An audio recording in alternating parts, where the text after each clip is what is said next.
ఘటనకు సంబంధించిన వైసీపీ నేత భూమన కరుణాకర్ రెడ్డిని సీబీఐ రెండో రోజు కూడా ప్రశ్నించింది. తనతో అధికారులు చాలా హూందాగా ప్రవర్తించారని ఆయన చెప్పారు.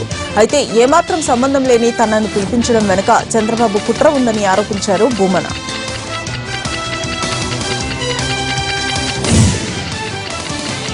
హైదరాబాద్ లో కమర్షియల్ ట్యాక్స్ అధికారులమంటూ హంగామాను సృష్టించారు ఇద్దరు మహిళలు.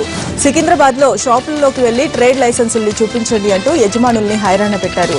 లైసెన్స్ లేని షాపుల్ని సీజ్ చేస్తామంటూ బెదిరించి అందిన కాడికి డబ్బుల్ని తన్నుకున్నారు.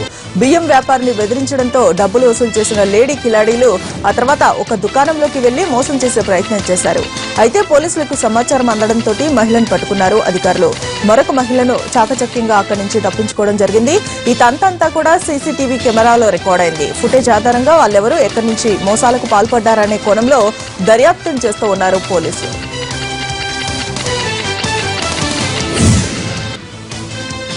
రాజధాని, దురంతో, శతాబ్ది వంటి ప్రధానమైన రైళ్లలో రేపటి నుంచి ఛార్జీల మోత మోకనుంది. డిమాండ్ పెరిగే కొద్దీ కొండెక్కి కూర్చోబోతూ ఉన్నాయి టికెట్ ధరలు. రాజధాని, దురంతో, శతాబ్ది రైళ్లలోని మొత్తం సీట్లలో 10% సాధారణ ధరకే విక్రయిస్తారు. అక్కడి నుంచి ప్రతి 10వ వంతు బెర్తులకు 10% చొప్పున అదనపు ధరలు అమలవుతాయి. డిమాండ్ను బట్టి టికెట్ ధరను 50% వరకు పెంచుకుంటూ వెళ్తారు. సెకండ్ ఏసీ, చైర్ కార్ల ఛార్జీలన్నీ కూడా గరిష్టంగా 50% వరకు, థర్డ్ ఏసీకి 40% వరకు ధరలు పెరుగుతాయి.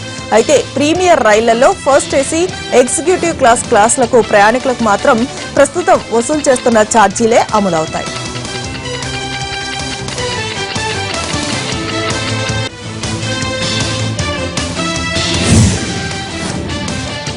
దక్షిణాసియాలోని ఉగ్రవాదానికి పాకిస్తాన్ కారణమంటూ పరోక్షంగా ప్రధాని నరేంద్ర మోడీ చేసిన కామెంట్స్ పై అమెరికా స్పందించింది.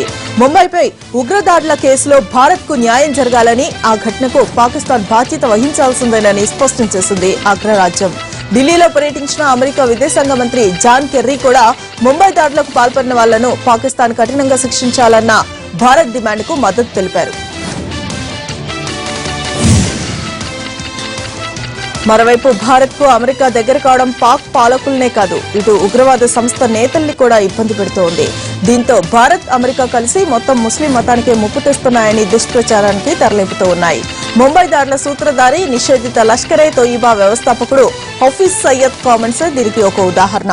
పాకిస్తాన్, చైనాలపై భారత్, అమెరికా కక్షగట్టాయని ఆరోపించాడు హఫీజ్.